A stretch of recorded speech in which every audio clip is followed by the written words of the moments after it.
Ngiyabingelela ihlobo zami, ngiyabingelela kumanqadi awuphuzu sempilempileni monhliziyo emhlophe ehlanzi inhliziyo zamanye amadoda sewuyena ungwane.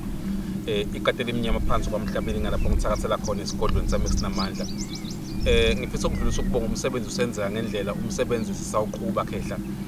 Umsebenzi sasemuhle abantu ngiyajabula kakhulu indlela nemfucumfucu abanayo yokusondela kimi ekhaya sizosebenza ngibasize ngendlela engibasiza ngayo. Sebaningi abantu abasizakele, sebaningi abantu esibanika into yokuphila, sebaningi abantu futhi esibaxazulele iy'nkinga zabo khehla emndenini.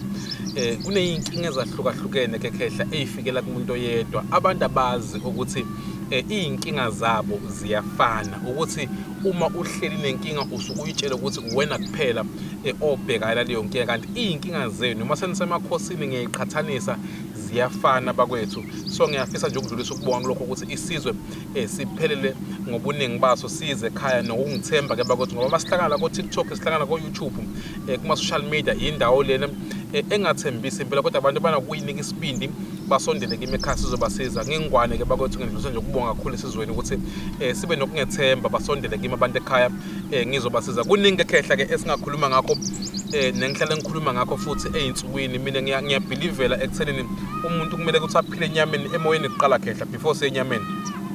Noma bekuthiwa awuzali khehla, noma bekuthiwa awubathola abantwana, kodwa nginale belief yokuthi uma uqale waphila wena ngaphakathi, wazithethelela wena ngaphakathi ukuthi lokho engiyikho, uma kuwukuthi ngidaliwe nakho, uma kuwukuthi okwami bekuzobekela ubani omunye. Lo muntu uphila emoyeni kuqala angakaphile enyameni.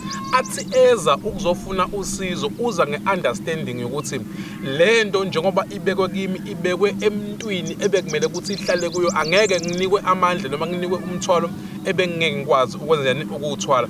So ekhehla lami ngiyafisa ukudlulisa ukubonga esizweni nanoku-understanda kwabo abantu, indlela abasondela ngayo kimi, bafika ne-understanding yokuthi sizofuna usizo, sixakekile, sibhekene ney'nkinga ey'ningi, sinethemba futhi lokuthi masike sangena kula magceke kuningi okuzowenzeka, kuningi esizokwenza ukuze sikwazi ukuphumelela.